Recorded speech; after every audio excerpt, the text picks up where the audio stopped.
Welcome back to the Retail Initiative podcast. I've missed you. I've missed being here. We are coming out of a hectic few months. And so when we were looking at things, we were like, okay, what can we set aside for a little bit? We hit the end of a really good season. So we took a break. And in that time, we've rebranded. We have done so much here.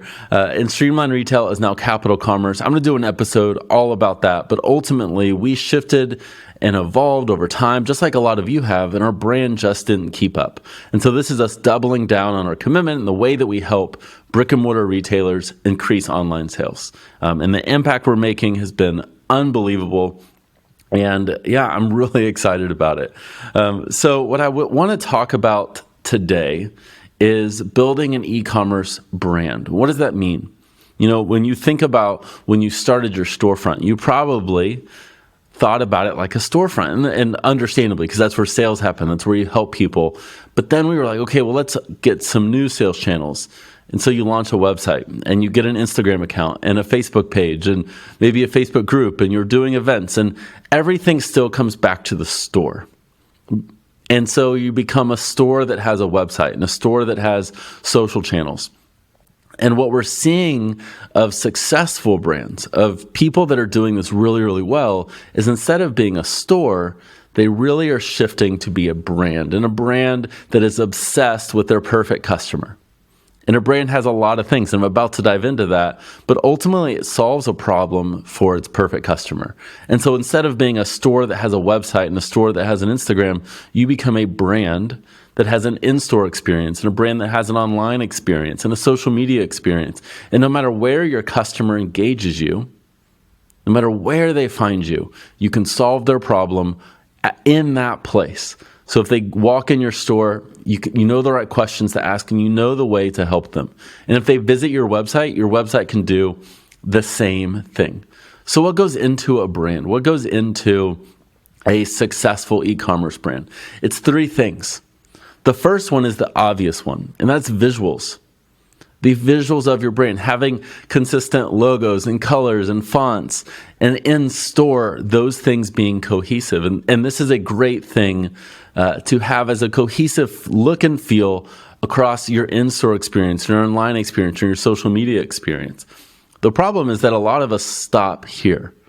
We stop at those things, and we think that because we had a designer do our logo and our fonts and our colors and get that vibe in place, that we're good to go. But next, we have another piece, and that's your brand voice.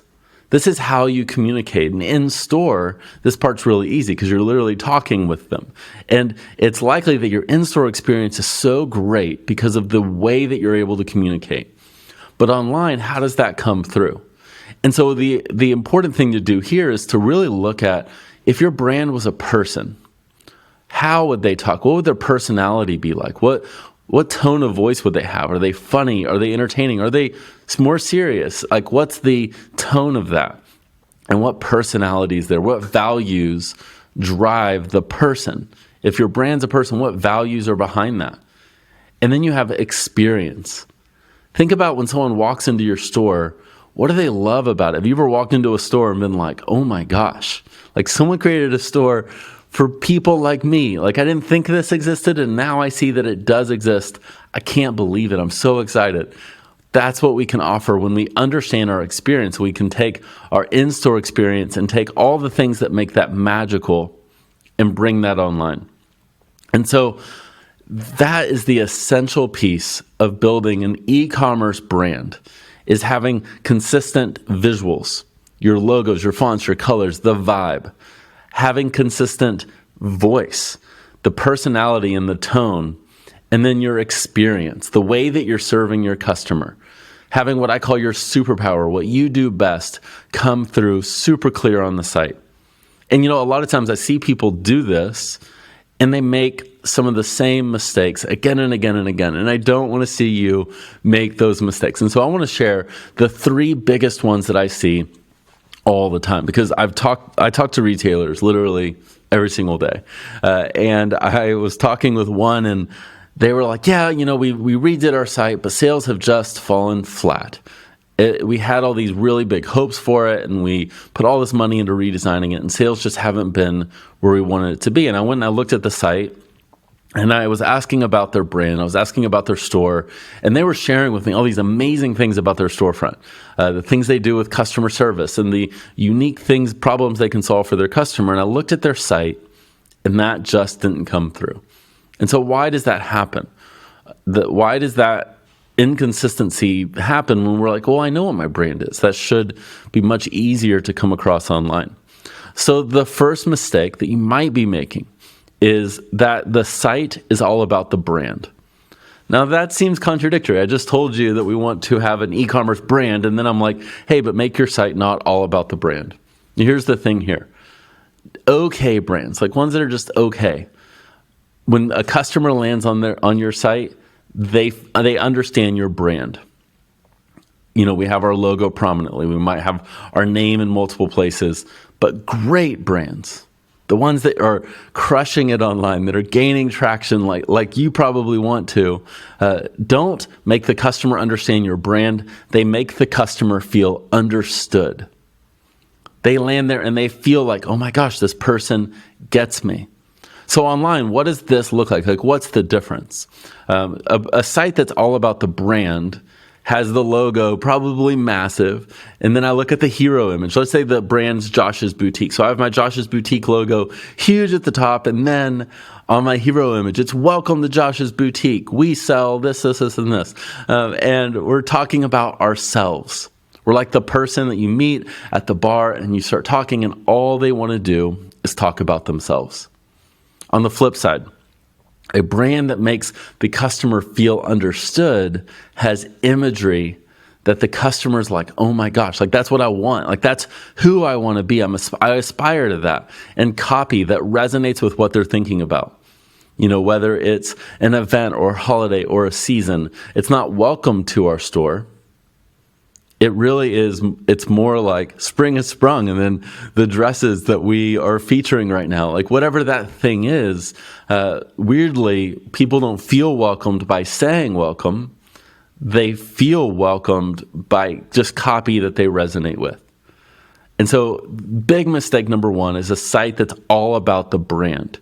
Instead, we want to make the site about the customer. The second mistake that you could be making is that we're not answering their most important question. And this kind of piggybacks off the first one. So what's that most important question? The most important question is, if you think about when you walk into a storefront and someone walks in and you greet them or whatever, why are we doing that? I think we would say we're doing that so they feel welcomed, but I think deeper than that, we're doing that so that way they feel like they're in the right place. We want them to know this is a store for people like you. That's the most important question that we answer. This is important for several reasons. One, the back button is taking more sales than anything else, more than the boutique or store down the street, more than Amazon, more than Shein, more than your competitors. The back button is stealing your sales because people click on your site, they land there, and we don't immediately answer that question. Is this a site for people like me?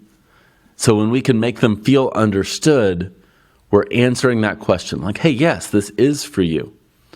The next question is like, what do they do for me? What do they do for me? What can they help me with? And that comes across through, our hero image and the imagery that's there. That comes across through what we're choosing to feature in our navigation. That comes across through the featured collections and the imagery that we have there. We're making it clear, like, hey, we're able to help you and we're able to solve your problem. Which brings us to the third mistake.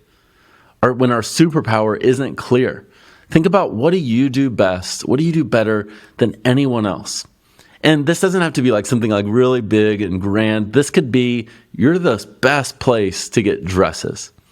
And if someone texted a friend like, hey, I'm looking for a cute dress, where should I go? And they say your store, that's a superpower.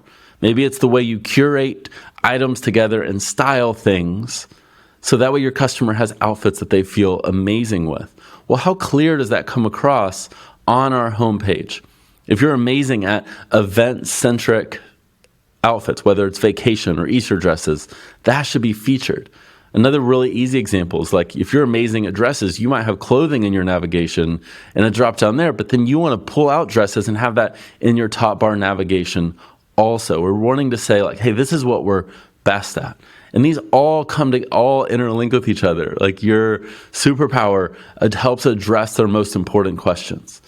And that most important question is, am I in the right place? And that's where that first piece comes in, where we're not making a site that's all about our brand. We're making a site that's about our customer. So all these things come together, and that's what builds an amazing brand experience. So I hope that this episode was helpful for you. I cannot wait to get into the rest of the season. We have some amazing things planned. And if you want to check out our new site for our rebrand, it's madebycapital.com. So again, thanks for tuning in, and I can't wait to see you next time.